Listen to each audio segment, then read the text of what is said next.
Former parliamentarian Sunil Handuneti, who was a member of the COPE committee, exposed details from the COPE committee investigation regarding the controversial central bank bond transaction.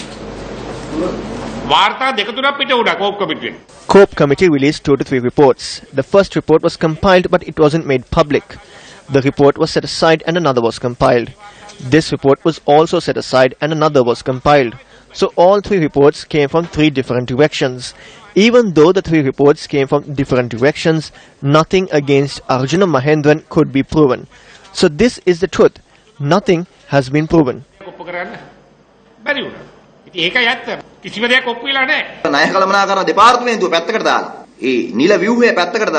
Officials from the central bank admits to the Committee on Public Enterprises or COPE that they had to follow the request made by the central bank governor to disregard the procedure adopted by the Public Debt Management Department. The central bank governor was at the trading floor of the bond auction on 2 occasions. On the first occasion, he arrived at the auction at around 10:45 during the auction. He has also inspected the auction list. The interest rate in the market, which is at 9.53, increased to 11.73 due to the acceptance of bonds for 10 billion. If the central bank governor had not intervened in this transaction, the next alternative would have been to call for a bond worth 2,603 million at the interest rate of around 10%. Then what is the problem? This bid would not go to the company with connections to the governor, which is placed 26th on the bidding list. This broker company directly obtained 2 billion rupees, which is 2,000 million. The Bank of Ceylon obtained 5 billion on behalf of this broker company.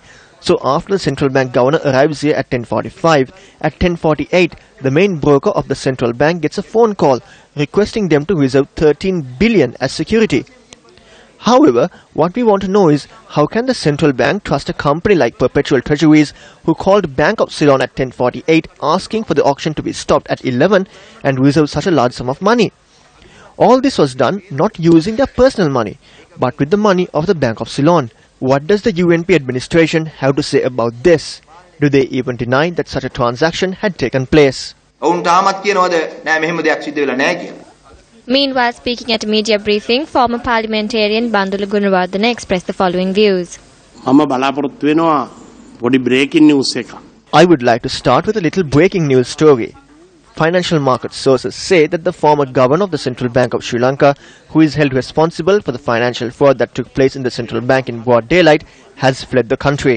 Arjuna Mahendra Mahata පැදුරටත් නොකිය මේ වන විට රටින් පැනගොස් සිටින බවට මූල්‍ය වෙළඳපොලේ ආරංචි මාර්ග සඳහන් කරනවා.